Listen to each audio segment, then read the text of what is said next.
Dark Phoenix. Stories about one of X-Men's most beloved characters, Jean Grey, as she evolves into the iconic Dark Phoenix.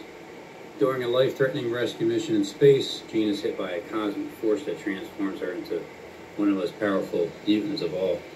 Wrestling with this increasingly unstable power, as well as her own personal demons, Jean spirals out of control, tearing the X-Men family apart and threatening to destroy the very fabric of our planet.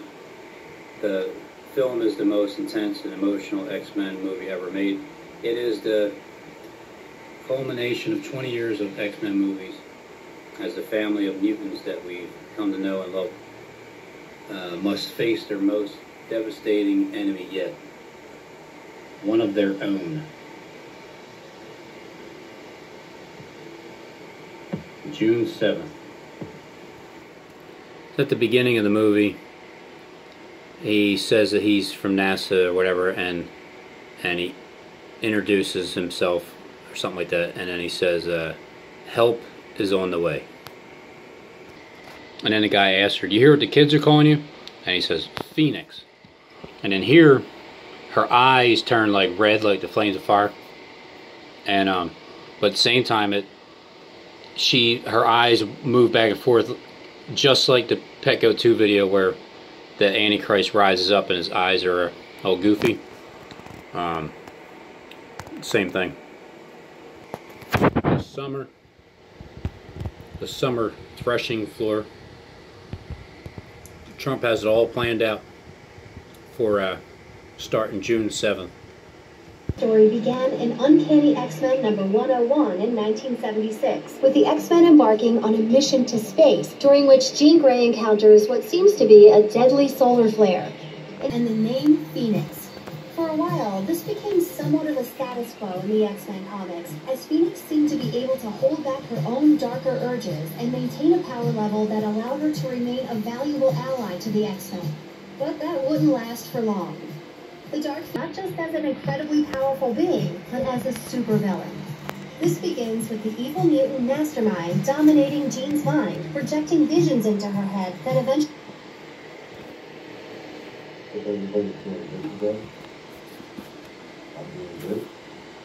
with the evil mutant mastermind dominating Jean's mind, projecting visions into her head that eventually lead her to assume the evil identity of the Black Queen and rebel against the X-Men.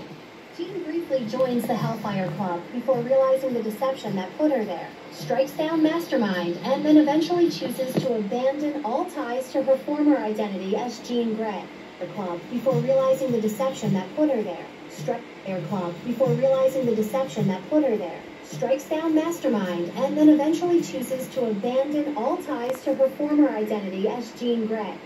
Phoenix defeats the X-Men and takes to space, but her journey through the cosmos leaves her so drained that she consumes an entire solar system to restore her power. Certain words are and what they mean. So who is the Prince of Persia in Daniel? And I didn't know that it was only one time mentioned in there. In Daniel 10, the Prince of Persia is only mentioned in Daniel 10, highly apocalyptic, and therefore at least... I don't know what that word means, wielded or welded. The prophet Daniel had received a troubling vision concerning a great war. It's too blurry in there. He went into a 3-week period of mourning and fasting because there was the war and prayer. In response to Daniel's prayer, God sent a heavenly messenger to explain the vision. However, the messenger was delayed for those same 3 weeks, as he explains to Daniel. But the Prince of Persia kingdom resisted me 21 days. Then Michael, one of the chief princes, came to help me because I was detained there with the king of Persia. The king of Persia. Later, the angel speaking to Daniel predicts further fighting.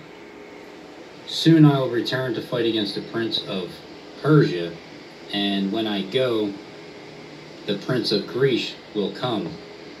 But first I will tell you what is written in the book of truth.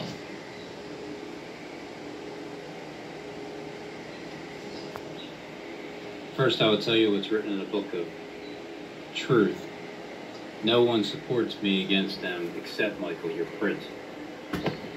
Taking this passage at face value, it seems that the prince of Persia is a fallen angel. Now, I just read this with an open mind as I'm reading it, so I'm not sure what it's going to say. But taking this passage at face value, it seems that the prince of Persia is a fallen angel who is, in some sense, had authority or influence over the physical kingdom of Persia.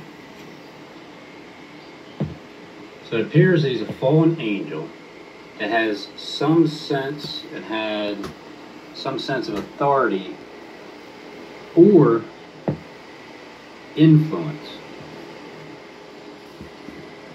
over the physical kingdom of Persia. In Daniel 10, the prophet is praying about the future of his people and their exile in Persia. A heavenly angel is dispatched with the answer, but a demonic prince of Persia obstructs the messenger. Well, yeah, because you see, the messenger is being obstructed when the waters are abated. So this action would make sense as the divine answer involves overthrow of the Persian Empire.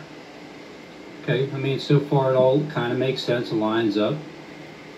The angelic messenger finally gets some help from the archangel Michael, who is apparently the prince, or one of the princes of Israel in the angelic realm. The angelic messenger says he will face even more spiritual warfare, returning to fight against the prince of Persia. After that, he will face another spiritual enemy, the prince of Greece. We know from history, well, as was prophesied in Daniel, that Greece would be the next world power after Persia, and that Greece would dominate Israel for a time. Okay, for a time, times and a half. In this passage, three spiritual entities are mentioned in relation to three earthly nations: the prince of Persia, the prince of Greece, and the prince of Israel, which is Michael.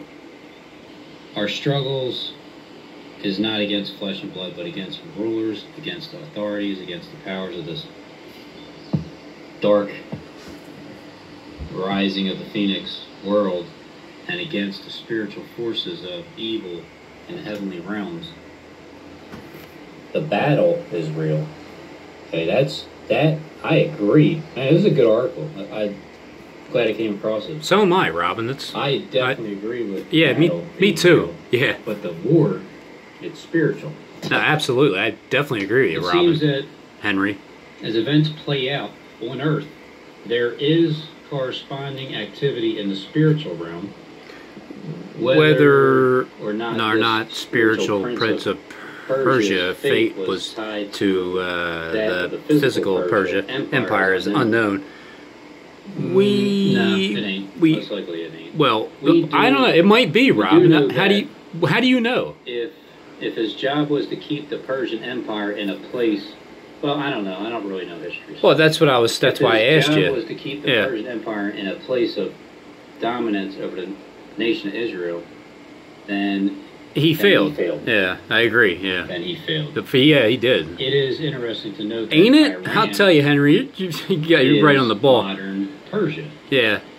Okay. Yeah. Well, I didn't think of that. I did, but you're not as smart as I am, there, Henry. Dominate, obliterate the nation of Israel, and including like the Israelites as a shade, according to the script anyway, as a shite Muslim nation. Oh, you pronounce it the same way, Henry? Yeah, me too. That's a Shiite? Yeah. Well, yeah. I mean, as a Shiite Muslim nation, Iran persecutes Christian believers as well. Right? Yeah, as well. Perhaps the spiritual prince of Persia is still active today. Yeah. But as with all of Satan's minions, his time is limited, and he can only go as far as God will allow in accomplishing his perfect will.